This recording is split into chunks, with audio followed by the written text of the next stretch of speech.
நமது இல்லத்திற்கு உங்களை அன்போடு வரவேற்கிறேன்.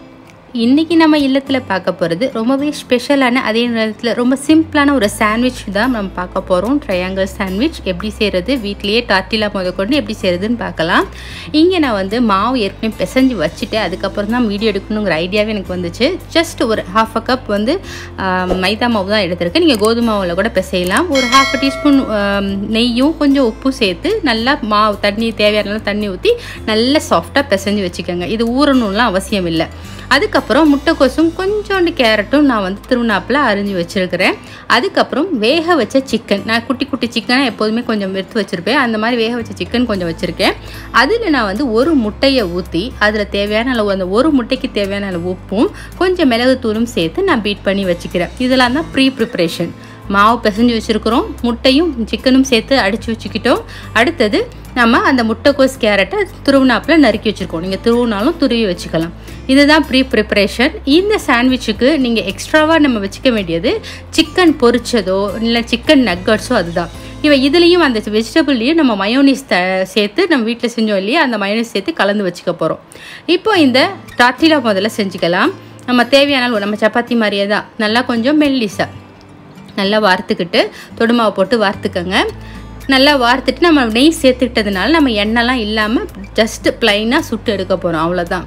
நல்லா இந்த மாதிரி மெல்லிஸாக வார்த்துக்கங்க. வார்த்துட்டு நான் சாதாரண தோசைகளில் தான் ஜஸ்ட்டு ஒரு எண்ணெயை ஒட்டாமல் இருக்கிறதுக்கு எண்ணெயை வச்சு தடவிட்டு ஜஸ்ட்டு சுட்டு எடுக்க போகிறேன். ரொம்பவே சிம்பிள் தான் இந்த டார்ட்டிலா. இதை வச்சு நிறைய சாண்ட்விச் நம்ம வந்து செய்யலாம். நம்ம பரிட்டோ வந்து ரெசிபி வந்து நம்ம சேனலில் ஏற்கனவே இருக்குது. அப்புறம் வந்து சிம்பிள் எப்படி ஒரு சாண்ட்விச் செய்யலாங்கிறது போன வாரத்துக்கு முன்னாடி நம்ம போட்டிருக்கோம். அது எல்லாமே இதே மாதிரி டார்ட்டிலா செஞ்சு நீங்கள் செய்யலாம். ரொம்ப ஈஸி. மாவை நல்லா சாஃப்டாக பிசைஞ்சுக்கிட்டோன்னா ரொம்ப நேரம் ஊற வைக்கணும்னு அவசியம் இல்லை. இது ஒரு ஆளுக்கு நான் செய்கிறேன், ரெண்டாக செய்கிறேன். இது ரொம்ப ஃபுல்லாக நம்ம கம்ப்ளீட் ஒரு எப்படி சொல்கிறது, ஒரு மீலாக இருக்கும், வயிறுக்கு நிரப்பமாக இருக்கும். அதனால் இதை நீங்கள் தாராளமாக செஞ்சு குழந்தைங்களுக்கு ஈவினிங்கில் கொடுத்தா அவங்களுக்கு ரொம்ப திருப்தியாகவும் இருக்கும், ஃபில்லிங்காகவும் இருக்கும். இதோட ஸ்டஃபிங் வந்து நம்ம வேறு மாதிரி செய்யலாம். நான் இது ஒரு சின்ன ஒரு மெத்தட் தான் செஞ்சுருக்கேன். சிக்கன் நான் சொன்ன மாதிரி நக்கட்ஸ் இன்றைக்கி நான் எடுத்திருக்கேன். நீங்கள் வந்து பொரிச்ச சிக்கன் மதியத்தில் பொரிச்சு வந்து மீஞ்சிருக்கு, இல்லை ஒரு சிக்கன் கபாப் மாதிரி செஞ்சுருக்கீங்க, இல்லை சிக்கனை வந்து ஜஸ்ட்டு பொரிச்சு வச்சுருக்கீங்க, சிக்கன் 65 மாதிரி கிரில் மாதிரி அப்படின்லாம்னாக்கா அதையே பிச்சு போட்டும் இதை யூஸ் பண்ணலாம். எப்படி செய்யலாங்கிறதையும் நான் காட்டுறேன். இந்த மாதிரி நிறைய ஐடியா தான். இதே வந்து ஸ்வீட்டாக கூட நம்ம செய்யலாம். இப்போ வந்து இந்த 2 பக்கமும் ஓரளவு செவந்ததுக்கப்புறம் நம்ம எடுத்துட வேண்டியதான். வெந்தால் போதும், அவ்வளோதான். ரொம்ப செவக்கணும்னு அவசியம் இல்லை.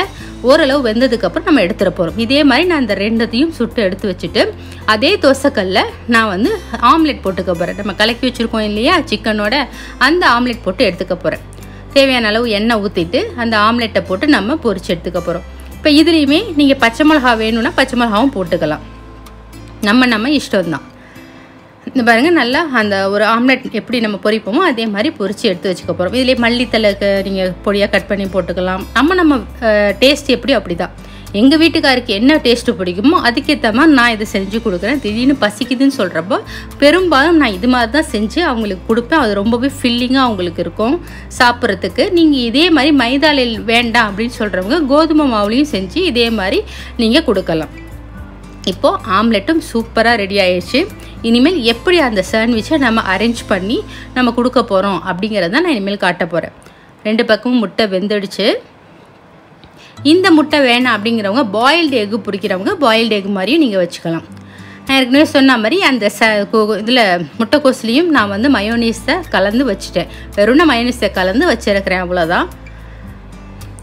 இப்போ ரெடி ஆகிடுச்சு. இதை எடுத்துருவோம். இப்போ இதை எப்படி அரேஞ்ச் பண்ணுறது நான் காட்டுறேன். முட்டையை 2ஆக பிரித்து வச்சுருக்கேன். ஏன்னா 2த்துக்கும் நான் யூஸ் பண்ணுற மாதிரி 2ஆக கட் பண்ணி வச்சுருக்கேன். இதோ சிக்கன் நக்கட்ஸும் ரெடியாக இருக்குது.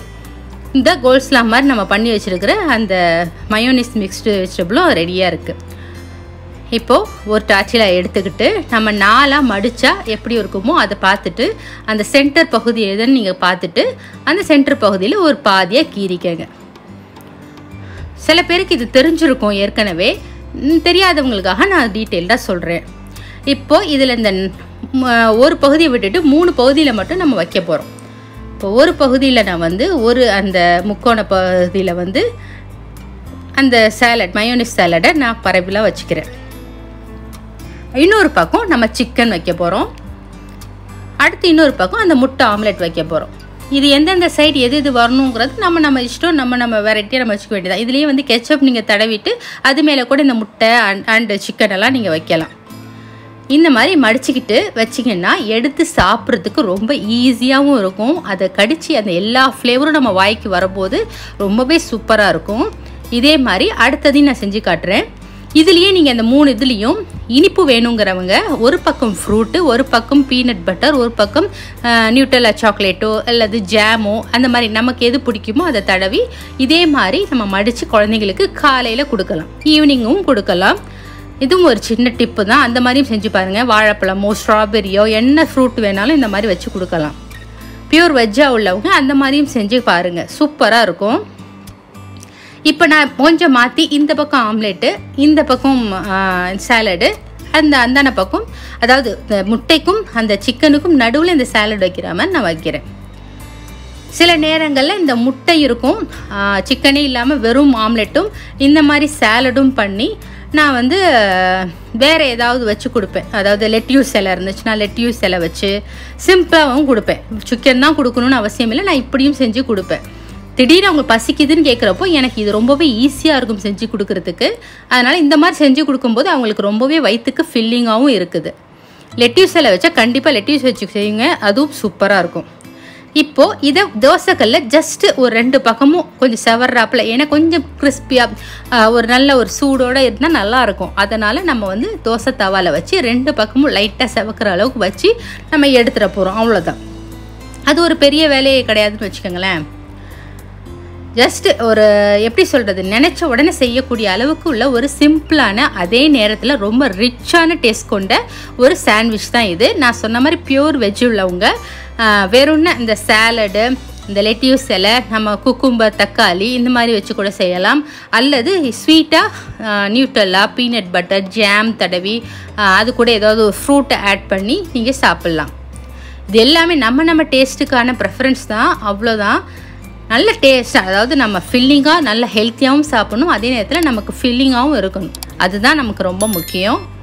இந்த சாண்ட்விச் ரொம்பவே சூப்பராக இருக்கும். நீங்களும் செஞ்சு பாருங்கள், கட்டாயம் செஞ்சு பார்த்து எப்படி இருக்குன்னு கமெண்ட்ஸில் சொல்லுங்கள். இந்த வீடியோ உங்களுக்கு ரொம்ப பிடிச்சிச்சுன்னா லைக் பண்ணுங்கள், ஷேர் பண்ணுங்கள், மறக்காமல் சப்ஸ்கிரைப் பண்ணிவிடுங்க. தேங்க்ஸ் ஃபார் வாட்சிங்.